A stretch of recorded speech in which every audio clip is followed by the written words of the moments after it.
38 billones de dólares. Esa es la deuda nacional de Estados Unidos. Hoy, no una proyección futura, ni una estimación alarmista, sino la cifra real en los libros ahora mismo. Y si crees que ese número no tiene nada que ver contigo, necesitas escuchar esto con atención. Porque mientras seguías con tu vida cotidiana, mientras navegabas por redes sociales o veías series, las instituciones financieras más grandes del planeta comenzaron a hacer algo que no habían hecho de forma coordinada en más de 70 años. Mover capital masivo fuera de activos denominados en dólares de manera silenciosa, gradual y sin titulares. No como una conspiración, sino como un proceso documentado en flujos de capital, informes del Tesoro, datos del FMI y balances públicos que cualquiera puede verificar. Y al final de este análisis vas a entender qué está pasando, por qué está pasando y por qué este momento es mucho más peligroso de lo que parece. Porque existe un patrón matemático que se ha repetido 3 veces en los últimos 500 años. Siempre con las mismas etapas, las mismas señales de advertencia y el mismo desenlace. Y ese patrón no es caótico ni impredecible, es estructural. Comienza cuando una nación se convierte en el centro financiero del mundo. Su moneda se transforma en el estándar del comercio internacional. El capital fluye desde todos los rincones del planeta. La innovación se acelera y la confianza es absoluta.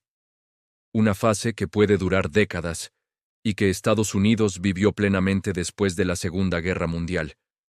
Luego llega la segunda etapa, la sobreextensión, donde el éxito genera arrogancia, el gasto público se dispara, aparecen guerras, programas masivos, burocracias gigantes financiadas con deuda, la economía real deja de crecer al ritmo de las obligaciones financieras, pero nadie se preocupa porque los mercados siguen subiendo los bienes raíces.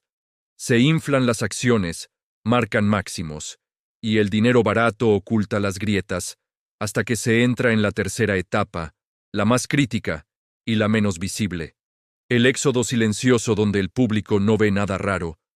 Los políticos lo niegan y los medios lo minimizan, pero quienes entienden los balances empiezan a moverse, reducen exposición, diversifican jurisdicciones, trasladan capital sin anuncios ni pánico.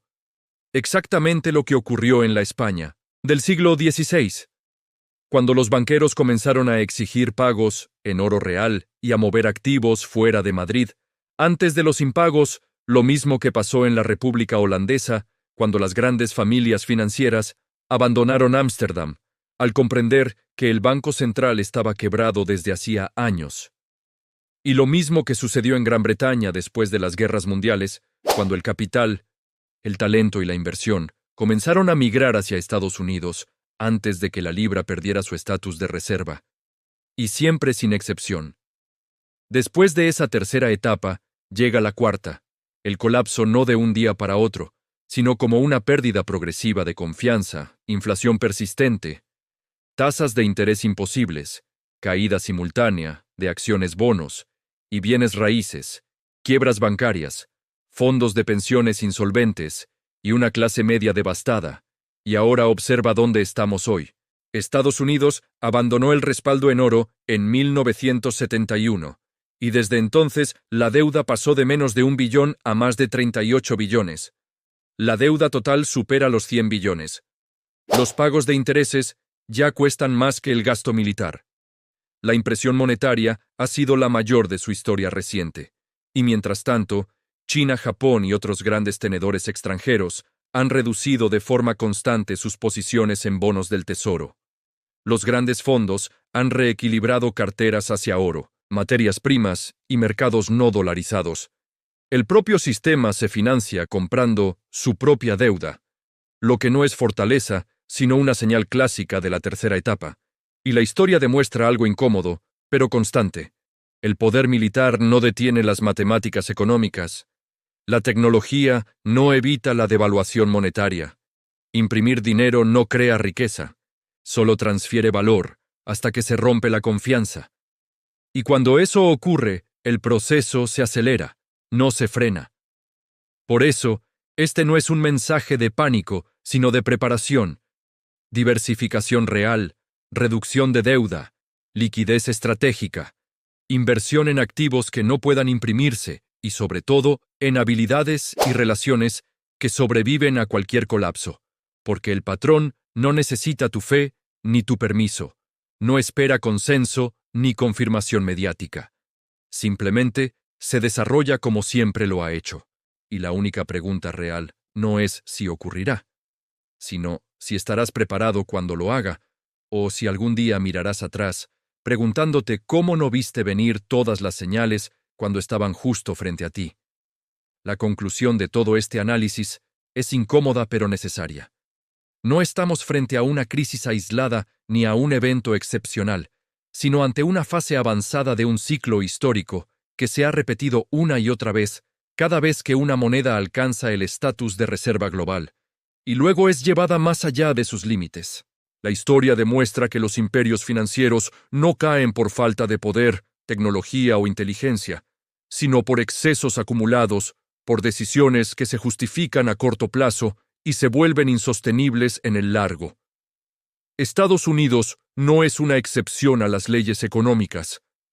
Es simplemente el actor más reciente en un proceso que ya vivieron España, la República Holandesa y Gran Bretaña, cada una convencida de que su caso era distinto.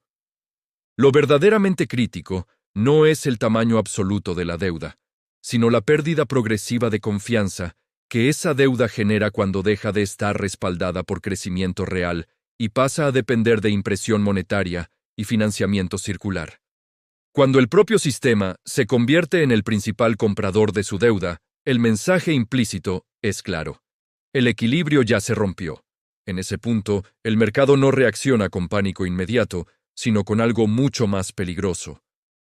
Retiros silenciosos, diversificación estratégica y reconfiguración de poder financiero. Eso es exactamente lo que define la tercera etapa del ciclo, y todas las señales indican que ya estamos inmersos en ella. Entender esto cambia por completo la forma en que se debe pensar el dinero, el ahorro y la seguridad financiera. La mayor amenaza no es un colapso repentino, sino la erosión lenta del valor, una inflación persistente que castiga al trabajador, al ahorrador y a la clase media mientras beneficia a quienes poseen activos reales y capacidad de adaptación. En estos escenarios, esperar certezas oficiales suele ser un error, porque cuando los gobiernos confirman una crisis, el daño ya está hecho. La historia es clara. Quienes sobreviven a estas transiciones no son los más ricos, sino los mejor informados y los que actúan con anticipación. Por eso, este momento exige una mentalidad distinta.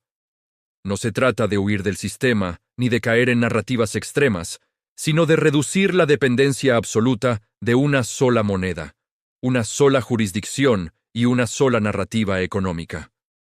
La diversificación deja de ser una estrategia opcional y se convierte en una herramienta de protección. La reducción de deuda, la liquidez consciente, la exposición a activos no inflables y, sobre todo, la inversión en conocimiento, habilidades y redes de confianza pasan a ser pilares fundamentales de resiliencia financiera. En última instancia, este análisis no pretende predecir fechas ni provocar miedo, sino restaurar perspectiva histórica. Los ciclos monetarios no avisan con sirenas, avanzan con datos, con patrones y con decisiones que parecen racionales hasta que el conjunto deja de serlo. Ignorar ese contexto no detiene el proceso, solo aumenta el costo personal cuando el ajuste llega. La pregunta final no es si el sistema cambiará, porque siempre lo hace, sino desde qué posición enfrentarás ese cambio. Como espectador sorprendido o como alguien que entendió el ciclo a tiempo y tomó decisiones con disciplina, criterio y visión de largo plazo.